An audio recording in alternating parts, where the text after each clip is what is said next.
এক ফকির দিল্লি ঘুরতেছে, একজন বলছে, ভাই তোমারে তো খয়রাত করে দেখতেছি আমি সেই ছোটবেলা থেকে, খালি তুমি খয়রাত করো। একটা জিনিস আপনারা মনে রাখবেন, গরিব, আজকে যারা গরিব পরিশ্রমের মধ্য দিয়ে কালকে তারা ধনী হতে পারে, কিন্তু যারা ভিক্ষুক, যারা ভিক্ষা করে, জিন্দেগিতে কোনোদিন তারা বড় হতে পারবে না। ভিক্ষা করা যাদের অভ্যাস, জীবনেও বাড়ি করতে পারবে না, জীবনেও ধনী হইতে পারবে না, কিন্তু গরিব ধনী হইতে পারবে। কারণ হলো আল্লাহর কাছে দুইটা বৈধ জিনিস অত্যন্ত ঘৃণিত। কয়টা? একটা হলো তালাক, আর একটা হলো ভিক্ষাবৃত্তি, মানুষের কাছে চাওয়া। আল্লাহ পছন্দ করেন না। তো ভিক্ষুক ঘুরতেছে, একটা লোক বলল, মিয়া তোমার তো সারা জীবনই খরচ করতে দেখি। খরচ করবো না, করবো কি? যার কাছে যাই সে দেয় 4 আনা 2 আনা 1 টাকা, এর বেশি তো দেয় না, তেদি আমি কেমনে বড় লোক হবো? কয় যে তুমি বাদশারের চোখে দেখো না, বাদশারের চোখে দেখো না। কয় বাদশার কাছে কি আমার মতো লোক যাইতে পারে নাকি? কল না, যাইতে হবে, যাও। বাদশাহ একবার যাবা, এমন দেওয়া দেবে জীবনে আর তোমার খরচ করা লাগবে না। পাতি শিয়ালের পিছনে ঘুরে তো লাভ নাই, পাতি শিয়ালে খায় মুরগি, তোমার একটা ঠ্যাং দেবে, দাঁতের খেলালের কাজও হবে না। বাঘের পিছনে ঘোরো, বাঘে খায় গরু আর হরিণ, একটা রান দিলে তুমি 1 সপ্তাহ খাইতে পারবা। তো বলছে বাদশার কাছে যাও। তো বাদশারে পাবো কই? কই তো দেখলাম কেবল মসজিদে ঢুকলো। তারপরে ফকির গিয়ে দাঁড়ায় আছে বারান্দায়, দেখে যে উনি বাদশা ভেতরে বসে হাত তুলে আছে ভাবে, আর চোখ দিয়ে পানি পড়ে দাড়ি ভিজে ভিজে পড়তেছে। নামাজ শেষ করে, মোনাজাত শেষ করে বাদশা বেরিয়েছেন। কোন বাদশা? শাহজাহান। বাইরে আসার পর ফকির বলল, আসসালামু আলাইকুম বলে ফকির রওনা করছে। বাদশা বলে, দাঁড়াও, তুমি যে রওনা করলা, তোমার তো ভিক্ষুক মনে হয়, আর লোকেরা যারা ভিক্ষুক না তারাও তো আমার কাছে চায়, আর তুমি তো ভিক্ষুক, চাইলে না কেন কিছু? ভিক্ষুক বলে, জাহাপানা, আমি কিছু চাইতে এসেছিলাম আপনার কাছে, কিন্তু আপনার করুণ অবস্থা দেখে আমার জ্ঞানের চোখ খুলে গিয়েছে। আমি দেখতে পেলাম আমি যার কাছে চাইতে এসেছি, আমি তো কান্দি না, হাতও পাতি নাই। যার কাছে চাইতে আসলাম দিল্লির সম্রাট, আবার কোন সম্রাটের কাছে হাত পেতে ভিক্ষুকের মতো কি জানি চায়, আর চোখ দিয়া পানি পড়ে দাড়ি ভিজে ভিজে পড়ছে। আমার জ্ঞানের চোখ খুলে গেছে, দুনিয়ার বাদশার কাছে আর চাইবো না। বাদশা কান্দে যে বাদশার কাছে, তার কাছেই চাইবো। প্রিয় ভাই সব, এই জন্যে জিহ্ন সাফ করে ফেলুন। দুনিয়ার কোনো মানুষের জন্য, মানুষের কাছে নয়, কোনো কবরে নয়, কোনো কারো কাছে নয়, আল্লাহ তাআলার কাছেই আমরা নামাজের মধ্যে ঘোষণা করেছি, ইয়্যাকা না'বুদু ওয়া ইয়্যাকা নাস্তাঈন। আল্লাহ তাআলা, তোমার একমাত্র ইবাদত করি, তোমার কাছেই সাহায্য চাই। কাজেই সাহায্য আল্লাহর কাছে। কার কাছে চাইবো বলেন? আল্লাহ আমাদের ঈমান পোক্ত করে দিন। আমরা বলি আমিন, আমরা বলি আমিন। অসুখ বিসুখ হইলে পরে ধৈর্য ধরবেন। অনেক মানুষ আছে জ্বর হইলে কয় যে এত নামাজ পড়ি খালি জ্বর আমারই হয়, এত রোজা রাখি, ভালো ভালো কাম করি, আমার ছেলের অসুখ মোটে সারি না। এই জাতীয় কথা বলবেন না। মুমিনের পায়ে যদি কাঁটাও ফোটে, সওয়াব থেকে খালি নাই। ধৈর্য ধরতে হবে। কাঁটা ফুটছে, বলেন ইন্না লিল্লাহ। আজাবান লিল মুমিন, মুমিনের জন্য বড়ই আশ্চর্য ব্যাপার, বিপদ হইলেও শুকর আদায় করে, আর সুখে থাকলেও শুকর আদায় করে। সুবহানাল্লাহ বিহামদি। বিপদ আসলে সে বলে ইন্না লিল্লাহি, বলেন ইন্না লিল্লাহি ওয়া ইন্না ইলাইহি রাজিউন। আর যখন শান্তি আসে বলে আলহামদুলিল্লাহ। দুই অবস্থায় তার জন্য নিয়ামত আল্লাহর তরফ থেকে সে পায়, আলহামদুলিল্লাহ। প্রিয় ভাই সব, তো আল্লাহর উপর ঈমান আনার জন্য কয়টা শর্ত বলছি না? এই যে প্যাচ লেগে গেছে, কয় যে 3টা। আল্লাহর উপর ঈমান আনার জন্য শর্ত কয়টা? 4টা। 4টার বলছি কয়টা? 2টা। আরেকটা হচ্ছে আল্লাহর কুদরত, এ বিশ্বাস করা। আল্লাহর কুদরত মানে শক্তি। আল্লাহর কিছু বিশ্বাস করবেন, বলেন জোরে? শক্তি। আকাশ এবং জমিনে শক্তিশালী কে? কিন্তু আমার দেশের জনগণ, কিছু কিছু রাজনীতিবিদরা বলে জনগণই নাকি সকল ক্ষমতার, সকল শক্তির উৎস। কি পাগল! তুমি ক্ষমতার উৎস? নাকের মধ্যে ময়লা, দাঁতে ছাতা, পেটের মধ্যে দুর্গন্ধ ভরা, ক্ষমতার উৎস। আশ্চর্য কথা, এই যে ক্ষমতার উৎস, হাজার হাজার লোক এখানে বসা, দুইটা ভাউয়া ব্যাংক যদি দুই কোণা দিয়ে ঢোকে, ভাউয়া ব্যাংক চেনেন? বিগ সাইজের ব্যাংক, দুইটা যদি দুই দিক দিয়ে ঢোকে লাফাইতে লাফাইতে, সামনে যারা আছে এমনি লাফাবে। অন্তত টঙ্গী তামিরুল মিল্লাত মাদ্রাসা ছাড়াইয়া তারপরে ফিরে তাকায় বলবে, ভাই আমরা দৌড়াই কেন? ব্যাংকের সামনে অসহায়, বল্লা ভীমরুলের সামনে অসহায়, সাপের সামনে বিচ্ছুর সামনে অসহায়, তারা কয় সকল ক্ষমতার উৎস জনগণ। কপাল পোড়া, ক্ষমতার উৎস জনগণ নয়। এটা কোরআনের সাথে কন্ট্রাডিকশন হয় এ কথায়। আল্লাহ বলেছেন আন্নাল কুওয়াতা লিল্লাহি জামিয়া, সকল ক্ষমতার উৎস কে? চিল্লায় বলো ক্ষমতা কি দেখছেন? মাত্র 1.5 মিনিট। কয় মিনিট? মাত্র 1.5 মিনিট। আল্লাহ বলেছেন কোন? সাথে সাথে তামিলনাড়ু, মালয়েশিয়া, ইন্দোনেশিয়া, থাইল্যান্ড, মালদ্বীপ, শ্রীলঙ্কা, 2 লক্ষ লোক শেষ, 1 লক্ষের খোঁজ নাই। সমুদ্রের পানি 33 ফিট উঁচু হয়ে এসছে। সুবহানাল্লাহ কই দিচ্ছে করে না? বিজ্ঞানীরা বলেছেন ভারত মহাসাগরের তলদেশে ফাটল ধরেছে, ওর কয়েক কিলোমিটার নিচে ভূমিকম্পের উৎপত্তি হয়েছে। ভারত মহাসাগরের পানি 3 হাত না 4 হাত, কত কিলোমিটার আল্লাহ জানে। এই কয়েক কিলোমিটার নিচে যে মাটি, সেই মাটিরও কয়েক কিলোমিটার নিচে ভূমিকম্পের উৎপত্তি। এখান থেকে ভূমির কম্পন হয়েছে, সেই ভূমিকম্পে সমস্ত মহাসাগরের মধ্যে, ভারত মহাসাগরের মধ্যে জলকম্পন শুরু হয়েছে। পানির কম্পন, মাটির কম্পন একসাথে 4 তলা পরিমাণ উঁচু হয়ে পানি চলে আসছে। বাড়ি গাড়ি সব কিছু খড় কুটার ন্যায় সব উড়িয়ে দিয়েছে। এগুলোরে কপাল পোড়া নাস্তিক যেগুলি, তারা বলে প্রাকৃতিক দুর্যোগ। ওর বাপের মাথা। আচ্ছা, প্রাকৃতিক দুর্যোগ, প্রকৃতি কি? কোন জন্তুর নাম? প্রকৃতি কোন জন্তু জানোয়ারের নাম? প্রকৃতি নিজে চলে না কেউ তাকে চালায়? কে চালায়? কপাল পোড়ারা তা বোঝে না। বিশ্ববিদ্যালয়ের শিক্ষক হয়েছে তো, আল্লাহ দিয়ে আসি কোথায়? তবে সব খারাপ না, ভালো আছে আলহামদুলিল্লাহ।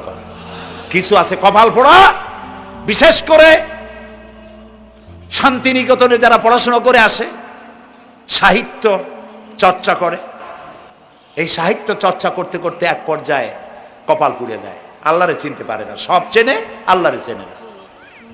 আল্লাহ এখন চিনাইতেছে ভালো করিয়া। প্রিয় ভাই সব, কওমে আদ, কওমে সামুদ, এগুলিকে আল্লাহ তারা ধ্বংস করেছেন। কিয়ামতের আগে এই যে 7টা আকাশ, এই আকাশ সম্পর্কে অবিশ্বাসীরা তারা বলেছে আকাশ বলতে কিছুই নাই, এটা নাকি অনেক দূরে, তাই নীলা নীলে দেখা যায়। কি কপাল পোড়া চিন্তা করেন, নীলা নীলা দেখা যায়। এই আকাশ মহাশূন্য।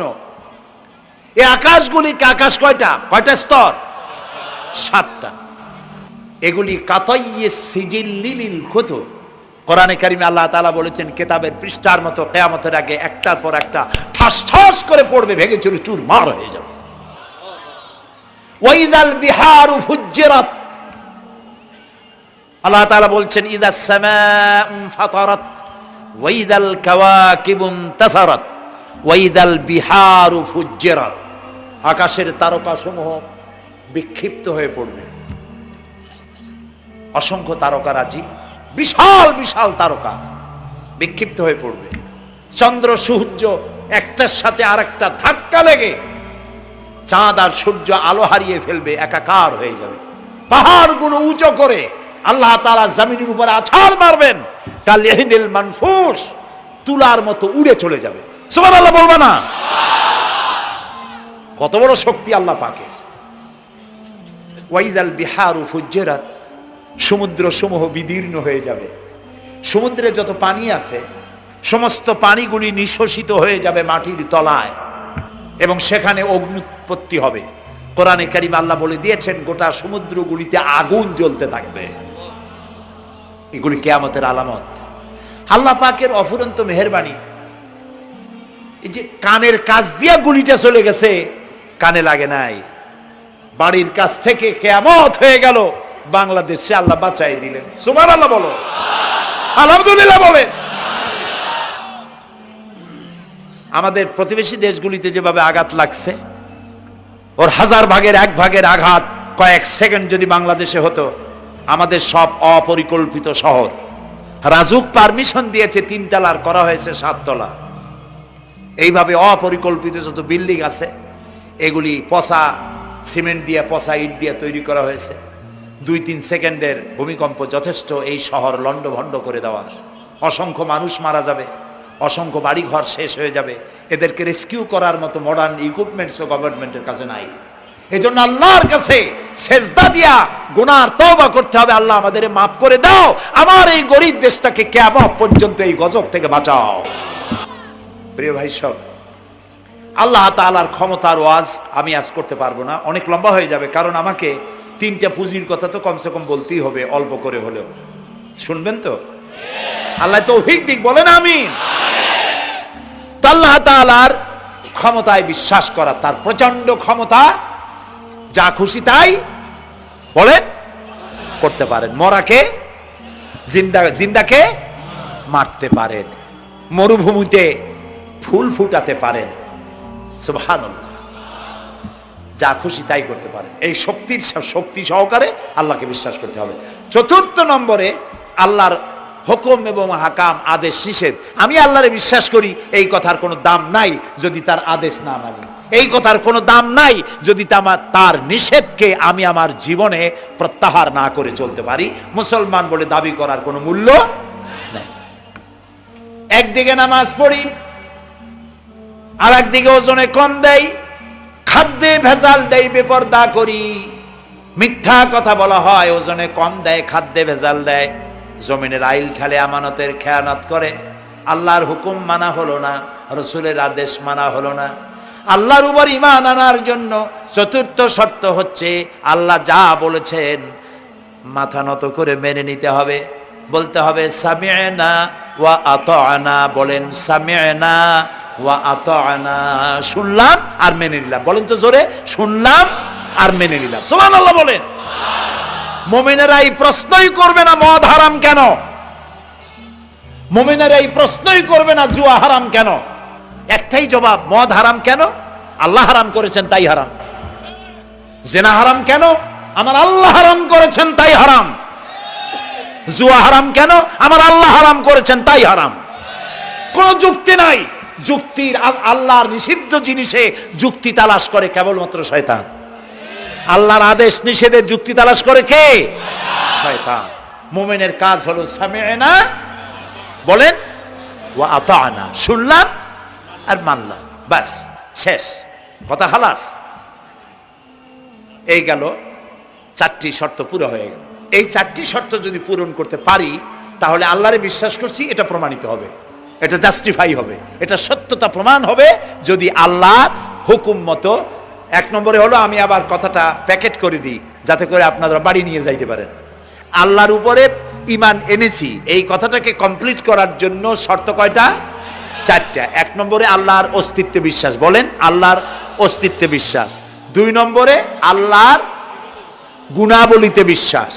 3 নম্বরে আল্লাহর ক্ষমতায় বিশ্বাস।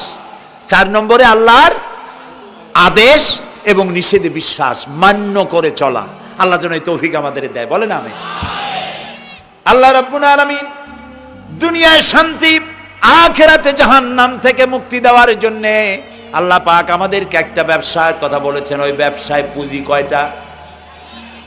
বলেন। 3টা পুঁজি। বলছি কয়টা? দেখেন যে কেমনি প্যাঁচ লাগে। বলছি মাত্র একটা, সে একটা ডাল বার করছি 4টা। এবার আসেন মূল পয়েন্টে। এবার দ্বিতীয় পয়েন্ট, রসুলের প্রতি ঈমান। আমরা তো রসুলের প্রতি ঈমান আনছি কিনা বলেন? রসুলের প্রতি ঈমান এনেছি। আমাদের এই ঈমান যথেষ্ট নয়, কারণ আমাদের ঈমান হলো রবিউল আউয়াল মাসে ঈমান তাজা হয়, ঠিক না? ঠিক না?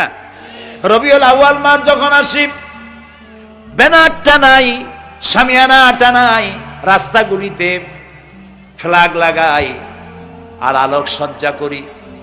মন্ত্রীরা আসেন, নেতারা আসেন, সিরাতুন নবী মাহফিলে দাঁড়ায় বলেন নবীর আদর্শ অনুসরণ করা ছাড়া উপায় নাই।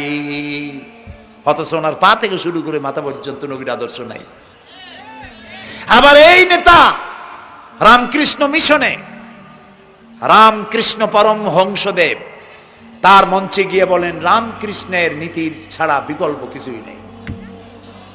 আবার গৌতম বুদ্ধের জন্মবার্ষিকী উদযাপনের জন্য সেখানে গিয়ে বলেন গৌতম বুদ্ধের অহিংস নীতি অনুসরণ করা ছাড়া জাতির যোগীনাথ হওয়ার আর কোনো পথ নাই। যেখানে যায় সেই জায়গার বুলি ধরে। রবিউল আউয়াল মাস আসতে পারে, আলোকসজ্জা করে ইয়া নবী সালামু আলাইকা, ইয়া রাসূল সালামু আলাইকা।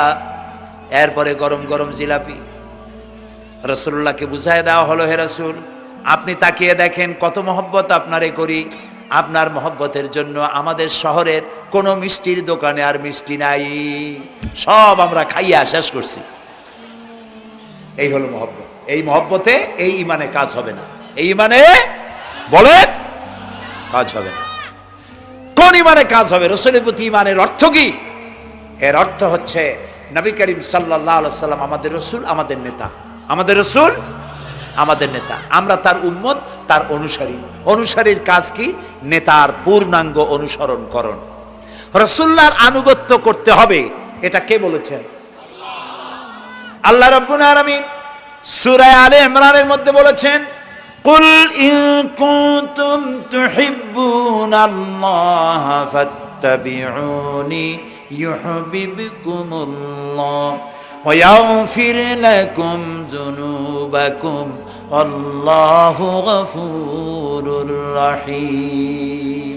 হে নবী আপনি বলুন, তোমরা যদি আল্লাহকে ভালোবাসো তাহলে তোমার কাজ হচ্ছে, তোমরা যদি আল্লাহকে ভালোবাসো তাহলে তোমরা আমার আনুগত্য করো, আমার অনুসরণ করো। কার?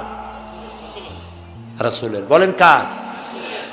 রাসূলের অনুসরণ যদি তোমরা করো, খেয়াল করে শুনতেছেন তো? আল্লাহ তাআলা বলছেন নবী আপনি বলেন তোমরা যদি আল্লাহকে ভালোবাসো, তোমাদের এই দাবি যদি সত্য হয় তাহলে আমার অনুসরণ করো, আমার আনুগত্য করো। আমার অনুসরণ, আমার আনুগত্য করলে পরে তোমাদেরকে আল্লাহ রাব্বুল আলামিন ভালোবাসবেন এবং তোমাদের তামাম জিন্দেগির সমস্ত গুনাহ খাতা আল্লাহ তাআলা মাফ করে দিবে। আমরা কি গুনাহ মাফ করাইতে চাই? বলেন চাই? আসুন রাসূলের আনুগত্য করুন। রাসূলের আনুগত্য কিরকম? রাসূল যেভাবে মোস কাটছে আমরা সেইভাবে মোস কাটবো। তিনি দাড়ি যেভাবে রাখছেন আমরা সেইভাবে রাখবো। তিনি চুল কাটছেন যেভাবে সেইভাবে করব। তিনি পায়ের নখ, হাতের নখ যেভাবে কাটছেন সেইভাবে করব। তিনি যেভাবে বিবাহ করেছেন সেই সুন্নত অনুযায়ী বিবাহ, তিনি যেভাবে দেশ চালাইছেন সেইভাবে দেশ চালাবো। রাসূলের অনুসরণের অর্থ শুধু এই নয় যে তিনি যেভাবে সুরমা লাগাইছেন আমি ওইরকম সুরমা দেব, তিনি যেভাবে কদু খাইছে আমিও কদু খাবো, এইটা নয়। এটা নয়, শুধু রাসূলের আনুগত্য হবে মুরগির ফার্ম থেকে শুরু করে জাতিসংঘ পর্যন্ত, জীবনের সব ক্ষেত্রে। আর বিশ্বাস করতে হবে তিনি শেষ নবী, তারপরে আর কোন নবী আসবে না। আল্লাহ রাব্বুল আলামিন সূরা আহজাবের মধ্যে বলেছেন মা কানা মুহাম্মাদুন আবা আহাদিম মির রিজালিকুম ওয়ালাকির রাসূলুল্লাহি ওয়া খাতামান নাবিয়্যিন। মুহাম্মদ সাল্লাল্লাহু আলাইহি ওয়াসাল্লাম তোমাদের কোন পুরুষদের পিতা নন, তিনি আল্লাহর রাসূল এবং তাকে দিয়ে নবুয়তের মিশনকে খতম করে দেওয়া, কমপ্লিট করে দেওয়া হয়েছে। আর কোন নবী? রাসূলুল্লাহ বলেছেন লা নবিয়্যা বাদি ওয়ালা রাসূল, আমার পরে আর কোন নবীও আসবে না, রাসূলও আসবে না। কথা বুঝে আসছে? আল্লাহর নবীর পরে আর কোন নবী হবে না। আল্লাহর নবী বলেছেন একটি ইমারত তৈরি করে তার ভিতরে একটা ইট যদি খালি থাকে, একটি ইটের জায়গা যদি শূন্য থাকে তাহলে সকলের চোখে ধরা পড়বে। ওই ইটখানা দিলে পরে বিল্ডিংটা কমপ্লিট হয়ে যায়। নবুয়তির যে ইমারত আল্লাহ তৈরি করেছিলেন ওর ভিতরে একটা ইটের অভাব ছিল, আল্লাহ পাক আমাকে দিয়ে সেই শূন্য জায়গা পূরণ করে দিয়ে নবুয়তের মিশনকে কমপ্লিট করে দিয়েছেন। রাসূলুল্লাহ বলেছেন আমার পরে আর কেউ নবী হবে না। পৃথিবীর সব মুসলমানদের আকীদা মুহাম্মদ সাল্লাল্লাহু আলাইহি ওয়াসাল্লামের পরে যদি কেউ নবুয়তের দাবি করে সে কাফির, হাজার বার কাফির। তারা যারা তাকে যারা নবী মানবে তারাও। রাসূলুল্লাহ বলেছেন আমার পরে 30 জন মিথ্যেবাদী নবুয়তের দাবি করবে। তার মধ্যে একজন তো দাবি করছে রাসূলের জীবদ্দশায়, একটা ছিল মেয়ে লোক আর একটা ছিল পুরুষ। পুরুষটার নাম ছিল মুসাইলামা কাযযাব, নামই ছিল কাযযাব। কাযযাব মানে মিথ্যাবাদী। দেখছেন অবস্থা, নামই মিথ্যাবাদী। উম্মতেরা কইল যে আপনি তো একজন নবী, আমরা সৌভাগ্য আর দুর্ভাগ্য হোক আপনারা নবী বলে মানলাম। মুহাম্মদ সাল্লাল্লাহু আলাইহি ওয়াসাল্লামের কাছে প্রায় জিবরাইল আসে আর ওহী আনে, আর আপনি আমাদের কোনো ওহী দিতে পারলেন না পর্যন্ত। কয় যে কেবল না নবী হইলাম, অপেক্ষা করো, ওহী আসবে না। বেশ কিছুদিন যাওয়ার পর খুব চিন্তা ভাবনা করে কয় যে ওহী একটা আসছে। উম্মতেরা সব দৌড়ে আসছে, কি ওহী? কয় যে এইমাত্র শেষ রাত্রে জিবরাইল আসছিল, আইসে আমারে কয়ে গেল একটা সূরা নাজিল করলো। সূরাটা কি? ইন্না আতাইনাকাল আকাক ফাসাল্লি লিরাব্বিকা ওয়াজআক ইন্না শানিয়াকা হুয়াল আবলাহ। উম্মতেরা কয় সর্বনাশ, এই সূরা পড়তে গেলে তো আমরা কাইসা মরে যাব। এর অর্থ তো খুব বিকায়দা। এ কি সূরা নাজিল হইল আপনার উপরে? ইন্না আতাইনাকাল আকাক মানে আমি তোমাকে হুতুম পেশা দান করেছি, সুতরাং তুমি তোমার প্রভুর উদ্দেশ্যে নামাজ পড়ো আর চিৎকার মারো, কারণ তোমার শত্রুরা সাদা এবং কালো বর্ণের। আমরা তো আগামাথা কিছু বুঝলাম না, কি ওই? আচ্ছা ঠিক আছে, পয়গম্বর মুহাম্মদ সাল্লাল্লাহু আলাইহি সাল্লামকে তার উম্মতেরা নিয়ে যায় তাদের বাগানে, মাঝে মধ্যে নিয়ে যায়। নিলে পরে যে কুয়ায় পানি থাকে না, শূন্য কুয়া পানিতে ভরে যায়। যে গাছতলা দিয়ে তিনি হেঁটে যান, যে খেজুর গাছে খেজুর নাই সেই গাছতলা দিয়ে রাসূল হেঁটে গেলেন, গাছে ফল ধরে যায়।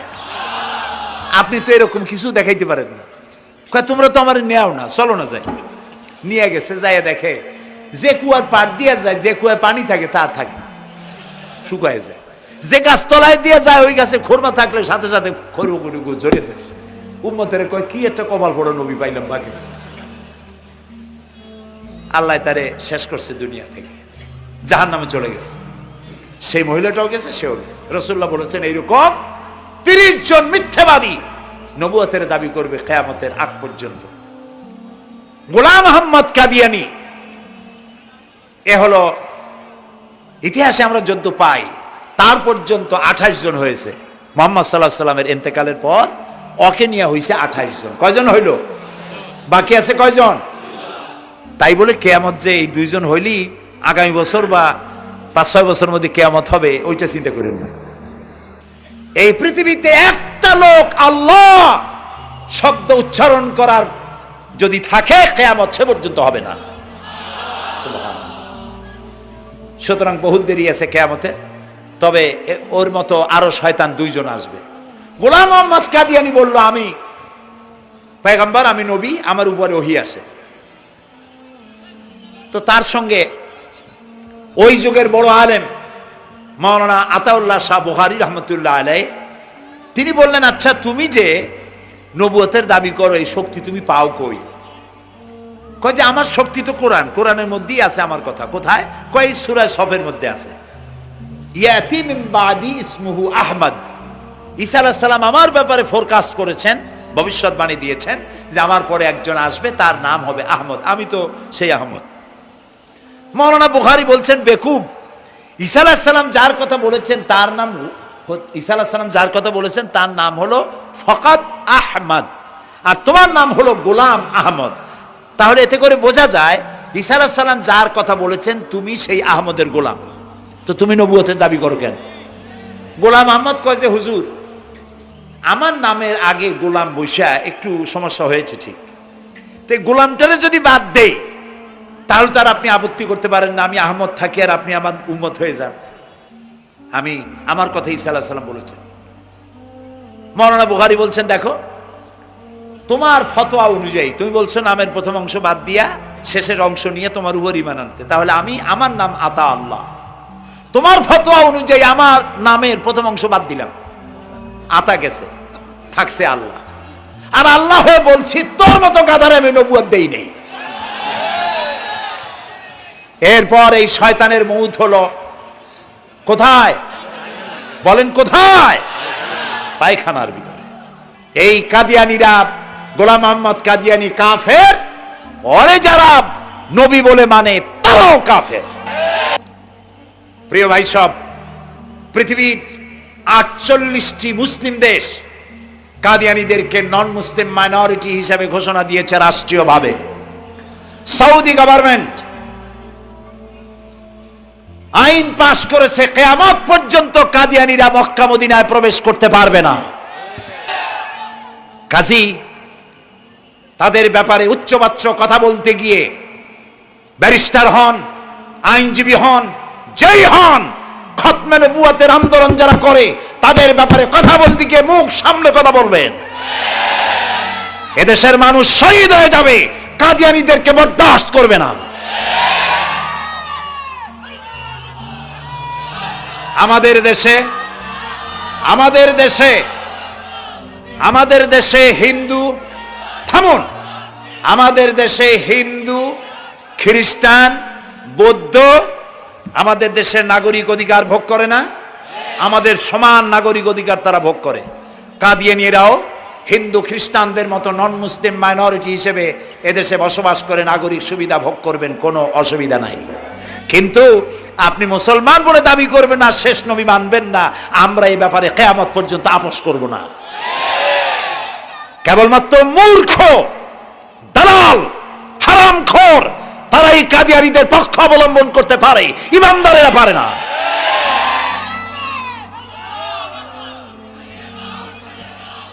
কাদিয়ানীরা যে সব মসজিদ তৈরি করে, এগুলি মসজিদ নয়, এগুলি উপাসনালয়। হিন্দুদের মন্দিরকে যেভাবে আমরা সম্মান করি, ওদের উপাসনালয়কেও সম্মান করি। কিন্তু কাদিয়ানীরা যতদিন মুসলমান নামের পরিচয় দিতে থাকবেন, আমরা আমাদের অধিকার আদায়ের জন্য সুশৃঙ্খল ভাবে গণতান্ত্রিক পদ্ধতিতে আমরা এই অধিকার আদায়ের চেষ্টা করব। খতম নবুয়তের আন্দোলন কোনো রাজনৈতিক আন্দোলন নয়, এটি আমাদের ইমানের আন্দোলন। যারা আন্দোলন করতেছেন তারা আমাদের ফরজে কিফায়ার দায়িত্ব পালন করছেন। প্রিয় ভাই সব, রাসূলের প্রতি ঈমান আনতে হলে এরকম ঈমান আনতে হবে, তারপরে আর কোন নবী আসবে না। তারপরে কথা হলো তাকে অনুসরণ করতে হবে পায়ের নখকাটা থেকে শুরু করে মাথার চুল পর্যন্ত, জীবনের সব ক্ষেত্রে রাসূলের অনুসরণ করতে হবে। তিনি সেনাপতি ছিলেন, শ্রমিক ছিলেন, পিতা ছিলেন, নানা ছিলেন, স্বামী ছিলেন, ঠিক না? তিনি রাষ্ট্রপ্রধানও ছিলেন। প্রিয় ভাই সব, এই যে আল্লাহ রাব্বুল আলামিন মুসলমানদেরকে পৃথিবীর মধ্যে সবথেকে বেশি শান্তি প্রিয় করেছেন, কোন আলহামদুলিল্লাহ। তোমরা আমার মক্কা যাইয়া দেখো,